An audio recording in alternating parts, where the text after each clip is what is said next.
Our former president Goodluck Jonathan don roast Tinubu sotey e begin warn am on the dangers of Nigeria sliding into a one-party state.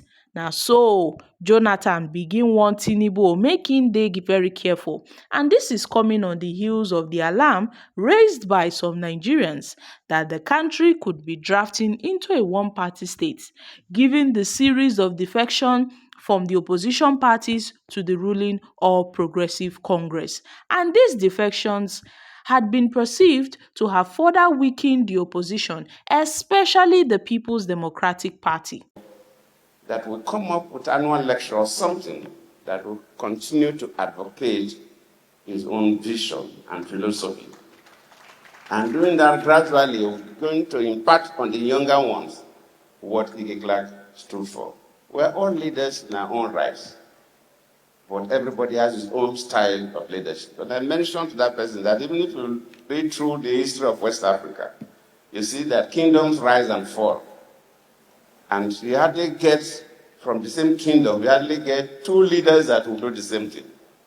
One leader, one king, powerful king will come and build the empire.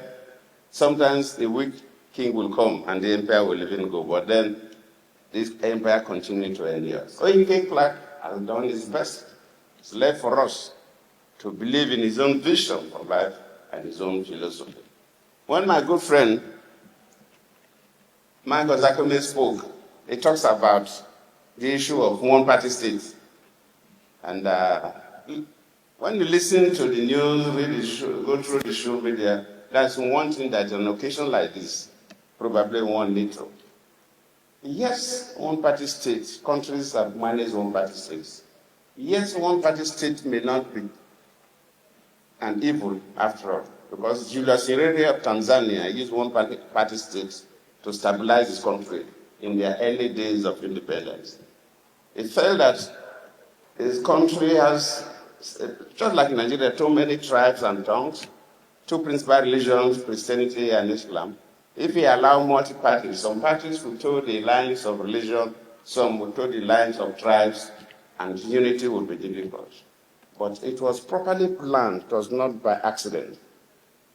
If we must, as a nation, go one party, then it must be designed, it must be planned by experts, and we know what we are going in for. But if we come through the back door by political manipulation, then we're heading to crisis. So I will advise that probably a country like Nigeria, it's better we allow the system to stay as it is. Yes, the multi-party, but if we, for some reason, we must go one party, then it should not be an accident. It should not be by political manipulation. Because if you read this book, How Democracies Died by two American professors, then you see that some of these are the symptoms of the death of democracies in nations. And Nigeria is a complex country. And I think it's better we manage the situation as it is, that manipulating the system in a way that will suffocate the country to death. I thank God of this. E no end there, my country people. Na so P2B too con still use the opportunity take clear in critics those wey dey accuse am say in dey waka waka dey demarket Nigeria. He's continued living that life to the end. I listened to my brother Mike when he talked about, may the labor of our heroes past not be in vain. I'm sorry, I'm happy that Jagawan is here, and I'm happy that Jonathan is here. But I can tell you, their sacrifice is in vain. They've sacrificed for nothing. When this country, when people were protesting, when there was no need to protest under Jonathan. Where are those protesters? Have they died? Where are they? So why are we saying it should not be in vain? Jonathan increased fuel from 87 naira to 120, and people were protesting in this country. And when it was 900, they were not protesting. Are they dead? So why are we saying it should not be in vain? People protested when Naira was 180 and when it was 1,005, they're not protesting. Are they dead? So let's not say it should not be in vain. I spoke a few days ago and people said I'm demarketing Nigeria. When it's true to be demarketed, World Bank has just shown that 75% of Nigerians in rural areas are poor.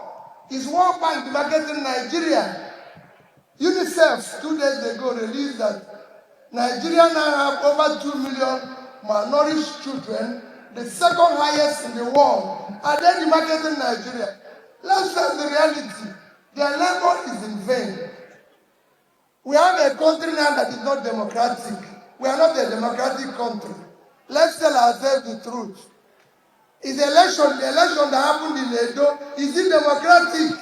Just the last election in Edo is the most undemocratic election. Everybody knows who won that election.